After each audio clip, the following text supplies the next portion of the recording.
एक गीत की बहुत ही सुंदर पंक्तियां हैं कि हम सुधरेंगे जग सुधरेगा, हम बदलेंगे जग बदलेगा।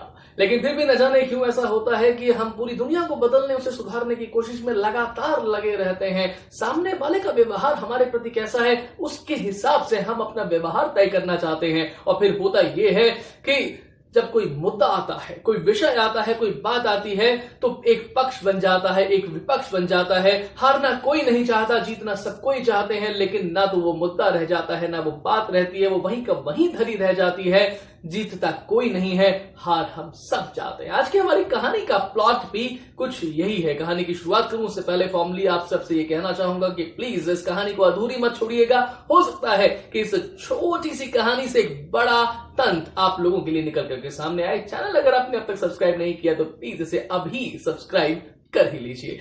नमस्कार, आप सभी का स्वागत है कहानियों की बगीची में। मैं हूं आपके साथ निधीश गोयल।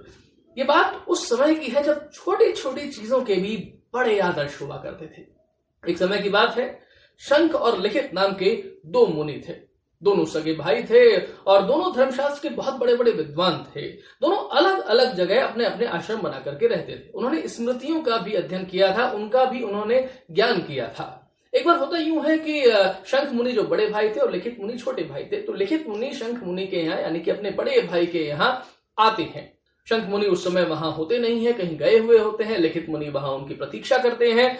उन्हें थोड़ी भूख भी लग रही होती है, तो वो देखते हैं कि भाई भैया के आश्रम में एक बढ़िया सा पके हुए आम के फलों से लदा हुआ वृक्ष लगा हुआ है। तो वो एक पका हुआ आम उस वृक्ष में से तोड़ते हैं और उसे खाने लगते हैं। इतने में ही होता यूं है कि शंख मुनि वहां आते हैं। जैसे ही अपने छोटे भाई को देखते हैं, उन्हें मन ही मन बहुत खुशी होती है। लेकिन जो हाथ में पका हुआ आम का फल देखते हैं, उसे देखकर कि उन्हें थोड़ा खेद भी होता है।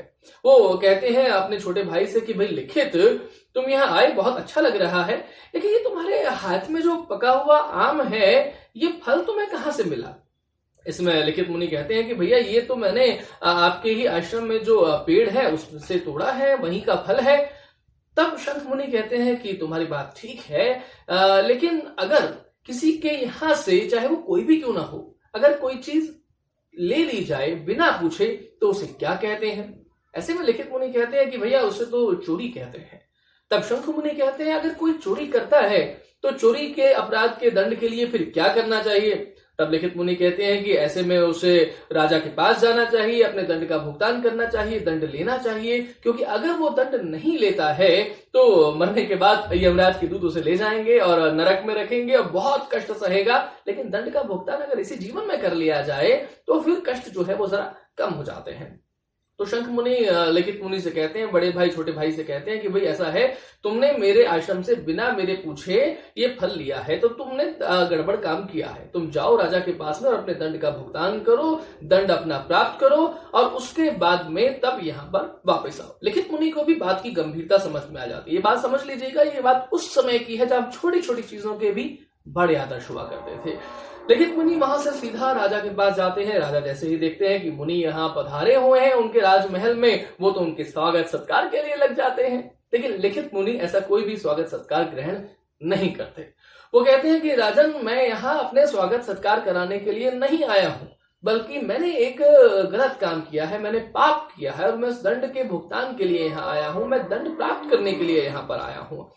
तो राजन उनकी पूरी बात सुनते हैं और फिर ये कहते हैं कि भाई जिस व्यक्ति का काम दंड देना है वो क्षमा भी कर सकता है, इसलिए मैं आपको क्षमा कर देता हूं। तब लिखित मुनि कहते हैं कि राजन, आपकी बात भी आपके हिसाब से ठीक है, लेकिन धर्मशास्त्रों के नियम मुनि लोग तय करते हैं। राजा का काम यह होता है कि प्रजा के द्वारा ठीक से उनका पालन करवाना। ऐसे में यदि ऋषि मुनि स्वयं ही उन्हीं नियमों की अवहेलना करने लगेंगे, वो स्वयं ही गड़बड़ करने लगेंगे, तो प्रजा को कौन संभालेगा? आपको मुझे दंड देना होगा, क्योंकि मेरे बड़े भाई ने स्नेहवश मेरा कर्तव्य सुझाकर मुझे यहाँ आपके पास में दंड प्राप्त करने के लिए भेजा है। राजा कहते हैं ऋषि की इच्छा सर्वोपरि है। जल्लाद को बुलाया जाता है। उस समय चोरी का जो दंड होता है उसकी सजा होती थी दोनों हाथों को काट लेना। जल्लाद वहां आता है और लिखित मुनि के दोनों हाथ काट लिए जाते हैं। उसके बाद लिखित मुनि वहां से सीधा शंख मुनि अपने बड़े भाई के आश्रम में जाते हैं और उनसे जाकर के कहते हैं कि भैया, मैंने अपने अपराध का, अपने पाप का दंड प्राप्त कर लिया है। लिखित मुनि कहते हैं कि भाई तुमने ये बहुत अच्छा काम किया है, चलो एक काम करते हैं, अब स्नान वगैरह कर लो, दोपहर की संध्या करेंगे हम लोग। तो ऐसे लगा लेते हैं अपने छोटे भाई को। अब होता यह है कि कहानी में यहां पर एक ट्विस्ट आता है। ट्विस्ट ये है कि वो जब दोपहर की संध्या करने के लिए जाते हैं, उससे पहले स्नान करते हैं नदी के जल में। लिखित मुनि जैसे ही स्नान करके अपने दोनों कटे हुए हाथ तर्पण के लिए आगे बढ़ाते हैं, झट से उनके वो दोनों हाथ उग आते हैं। लिखित मुनि को ये समझ में आ जाता है कि ये चक्कर क्या है। वो आश्चर्य में भी पड़ते हैं, लेकिन समझ आ जाता है उनको कि ये कृपा कहां से आई है। तब अपने बड़े भाई शंख मुनि से दो प्रश्न पूछते हैं कि भैया, अगर आपको ये मेरे कटे हुए हाथ वापस देने ही थे तो ये हाथ मेरे यहीं आप ही काट लेते, या फिर दूसरी बात, आपको मुझे राजा के पास भेजने की आवश्यकता ही क्या थी अगर मेरे हाथ मुझे वापस देने ही थे। ऐसे में उन दोनों प्रश्नों के उत्तर शंख मुनि उनके बड़े भाई यूं कह के देते हैं कि भाई देखो, पहला काम ये है कि जिसका काम उसी को साचे, दंड देना राजा का काम है। अगर ये काम मैं करता तो ये गलत होता। दूसरी बात ये कि तुमने गलत काम किया, तुम्हें गलत काम के लिए जो कर्तव्य था वो मैंने सुझाया, ये मेरा काम था। उसके बाद तुम राजा के पास गए, ये तुम्हारा काम था। राजा ने दंड दिया, ये उनका काम था। हम सब अपना अपना काम करें, ये हमारे लिए बहुत जरूरी है। लेकिन उसके बाद में बात ये भी है कि अगर एक व्यक्ति को ये लगता है कि अमुक व्यक्ति ने अपने दंड का भुगतान कर लिया है, वो सही है, वो समझ में आ गया उसको, तो कृपा सदा ही श्रेष्ठ है और कृपा करनी चाहिए। और यही सोच करके मैंने तुम पर कृपा की और तुम्हारे दोनों कटे हुए हाथ जो हैं वो वापस आ गए हैं।